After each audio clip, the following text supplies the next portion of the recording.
Hi friends, please subscribe to Amravati Media and press the bell icon for more latest updates.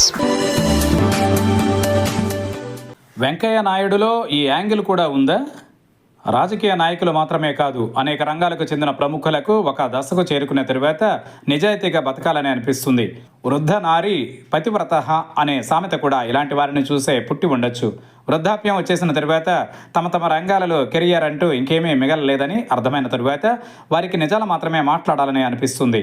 అన్నేళ్లుగా ఆత్మవంచన చేసుకుంటూ అబద్ధాలు ప్రచారం చేసుకుంటూ ముఖప్రీతి మాటలు వల్లించుకుంటూ బతికిన వాళ్ళు కనీసం చివరి రోజుల్లో కొన్ని నిజాలైనా బయటపెట్టేసి వేడుకోలు తీసుకుందాం అనుకుంటూ ఉంటారు. అలాంటి సందర్భాలలో ప్రముఖులు ఆత్మకథలు రాసుకుని అందులో అనేక చీకటి కాలపు చేదు విషయాలను నిష్కర్షగా బయటపెడుతూ ఉంటారు. ప్రముఖుల ఆత్మకథలు సమీప భూతకాలంలోని అనేక రహస్యాలను ప్రపంచానికి వెల్లడిస్తూ ఉంటాయి. ఆయా పుస్తకాలు హాట్ కేకుల్లా ఆదరణ పొందుతూ ఉంటాయి కూడా. కానీ మాజీ ఉపరాష్ట్రపతి వెంకయ్య నాయుడు ఈ ధోరణికి భిన్నంగా వ్యవహరిస్తున్నారు. తనకు మాత్రం ఆత్మకథ రాసే ఉద్దేశమే లేదని వెల్లడిస్తున్నారు. తన గురించి మరొకరు పుస్తకం రాస్తే దానిని ఆవిష్కరించిన వెంకయ్య నాయుడు పనిలో పనిగా తాను పార్టీలో ఎంత కష్టపడి పైకి వచ్చానో చెప్పుకున్నారు. వాజ్పేయి, అద్వానీ వంటి ప్రముఖులతో వేదికలు పంచుకున్నానని గుర్తు చేసుకున్నారు.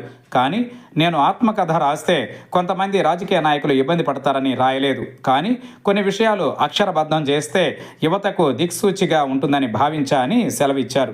వెంకయ్య నాయుడు తన సొంత కథ రాసుకుంటే ఇతర రాజకీయ నాయకులు ఎందుకు ఇబ్బంది పడతారు? ఎవరి జీవితాలను ఇబ్బందులో పడవేసే అంతటి రహస్యాలు వెంకయ్య జీవితంలో దాగి ఉన్నాయి. ఇంతవరకు వచ్చిన తర్వాత కూడా వాస్తవాలను ప్రజలకు చెప్పాలనే బాధ్యత లేకుండా వెంకయ్య నాయుడు ఇంకా దాపరికం మెయింటైన్ చేస్తున్నారు. ఇబ్బంది పడతారని అనుకుంటున్న కొందరు రాజకీయ నాయకులను కాపాడాలని వెంకయ్య ఇంకా ఎందుకు తాపత్రయపడుతున్నారు? ఇలాంటి అనేక సందేహాలు ఆయన మాటలను బట్టి మనకు కలుగుతున్నాయి.